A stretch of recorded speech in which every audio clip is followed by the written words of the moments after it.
está poquito, porque nosotros tenemos aquí en Segunda de Corintios. Vamos a ver Segunda de Corintios.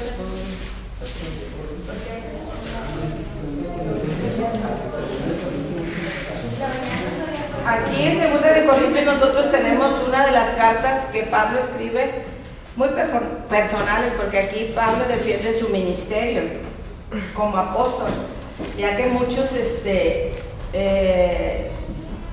Pablo estaba sufriendo como muchos pastores, ¿verdad? Para algunos sí era y para otros no era, ¿verdad? Para unos era bien recibido como apóstol y luego apenas los dejaba tantito y ya lo criticaban y cuanto. Entonces Pablo, pero aquí en esta carta Pablo está defendiendo su ministerio. Dice, después de enviar la primera carta, Pablo aguardó su respuesta en Éfeso. Luego siguió hasta Troas. Lo encontramos todo esto que yo les leo aquí, es de lo que encuentro en el libro de los Hechos. Dice, para encontrarse con Tito, pero al no encontrarse siguió hasta Macedonia. Y Pablo escribe ahí en el capítulo 7, verso 7.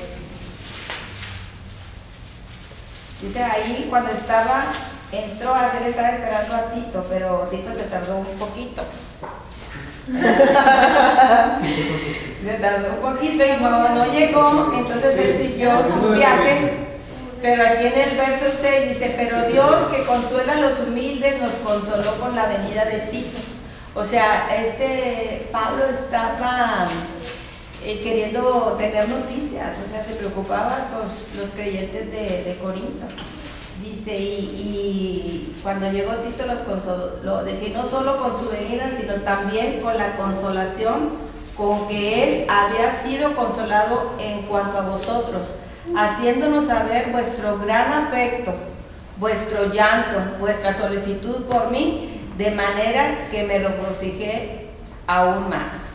¿Verdad? Él estaba contento porque sabía que los corintios estaban, amaban a Pablo, ¿verdad? Pero también encontramos que algunos, en el capítulo 10 encontramos que algunos estaban en contra del apóstol Pablo, ¿verdad? Y aquí en el capítulo 10, ahí es donde Pablo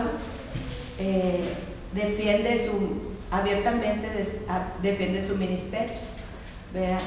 Y como les leía en la carta a los Corintios, que Pablo afirmaba que lo que él enseñaba lo había recibido del Señor.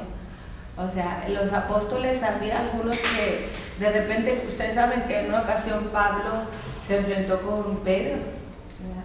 Se enfrentó cara a cara con Pedro, porque Pedro de repente era una persona delante de ellos cuando estaba con los gentiles y luego se comportaba de otra manera cuando estaba con los judíos. Entonces Pablo, seguro de lo que él es, de su ministerio, Pablo defiende su ministerio, ¿verdad? Y aquí dice, yo Pablo ruego por la mansedumbre y ternura de Cristo, yo que estando presente ciertamente soy humilde entre vosotros, mas ausente soy osado para con vosotros. Ruego pues que cuando esté presente no tenga que usar de aquella osadía con que estoy dispuesto a proceder resueltamente contra algunos que nos tienen como si anduviéramos según la carne. Pues aunque andamos en la carne, no militamos según la carne, porque las armas de nuestra milicia no son carnales, sino poderosas en Dios para la destrucción de fortalezas, derribando argumentos y toda altivez que se levanta contra el conocimiento de Dios y llevando cautivo todo pensamiento a la obediencia a Cristo, y estando prontos para castigar toda desobediencia cuando vuestra obediencia sea perfecta. Miráis las cosas según la apariencia, si alguno está persuadido en sí mismo que es de Cristo, eso también piense por sí mismo, que como Él es de Cristo, así también nosotros somos de Cristo. Aquí Él está defendiendo su ministerio, porque le criticaban de algunas cosas que Pablo hacía, porque ahora su ministerio era con los gentiles, y él, aunque era judío, ¿verdad?, no estaba exigiendo a los gentiles que se convirtieran al cristianismo practicando las leyes judías, y esto era precisamente lo que Pablo les estaba enseñando, ¿verdad? Y esto lo vamos a ver muy claramente en la próxima semana cuando veamos en la carta a los Gálatas. Ahí Pablo habla muy fuertemente a los Gálatas de cómo así humanamente los hombres así somos. De repente somos unos y de repente cambiamos. Entonces, en esto Pablo aconseja mucho, habla mucho en esta carta, segunda de Corintios, defendiendo su ministerio, ¿verdad? Y vemos que aunque algunos después reconocen su error, ¿verdad? Porque pues Dios es el que enseñó a Pablo la manera en que los gentiles tendrían que ser recibidos al pueblo de Dios, ¿verdad? Porque en esto se basaba ahora el Evangelio, ¿verdad? No estábamos ya en la ley antigua, sino ahora estamos bajo el tiempo de la gracia, ¿verdad? Y el pueblo judío siempre estuvo bajo la ley y se dieron cuenta que estar bajo la ley era muy difícil, muy difícil. Es más, nosotros cuando queremos vivir bajo mandamientos, bajo ordenanzas que el hombre impone para nuestra conducta, para ser mejores como humanos o como cristianos, se nos es difícil obedecerlas. Pero cuando nos sometemos a ser obedientes al Espíritu, cuando nosotros buscamos más al Señor, todas aquellas cosas en las cuales mandamientos, ordenanzas que se nos dan, es fácil de cumplir, ¿verdad? Porque no es que la ley ya no tengamos que cumplirla. Todavía seguimos obedeciendo a nuestros padres. No, el estar ahora en Cristo no quiere decir que podemos adulterar, o podemos matar, o podemos robar. Pero aquí Pablo nos enseña que estando bajo el tiempo de la gracia es más fácil obedecer la ley. Ahora que tenemos en Cristo, no necesitamos tener allí, como se le ordenó al pueblo de Israel, que pintaran la ley en los dinteles de las puertas, ¿verdad? Que estuvieran ahí grabadas para que se acordaran.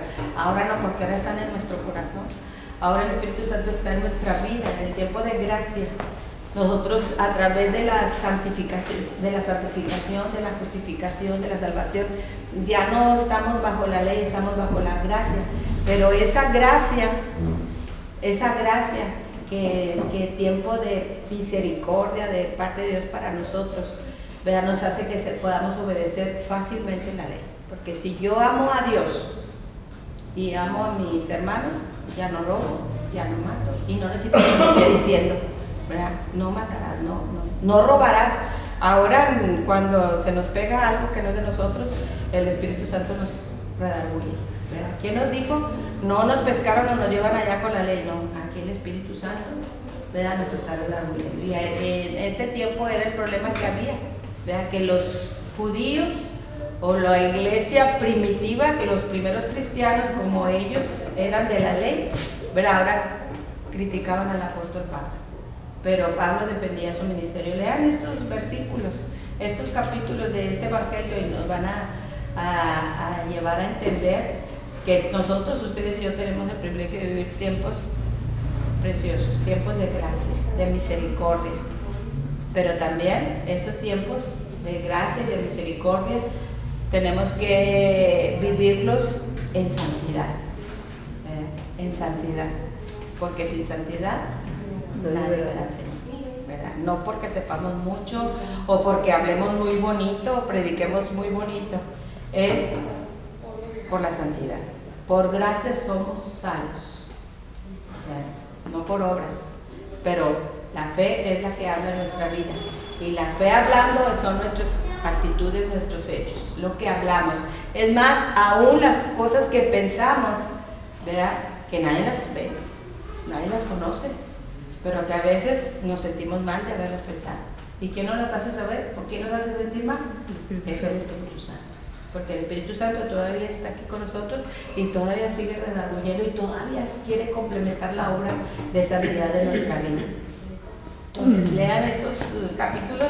En esta carta el apóstol habla mucho, varios versículos que hablan de la naturaleza de Dios, lo que es Dios. Dios es misericordioso, es amoroso.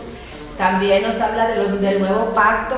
El nuevo pacto está en el capítulo 3, el contraste entre los pactos antiguos y el nuevo pacto. En el capítulo 5 nos habla del estado futuro, para que ustedes lean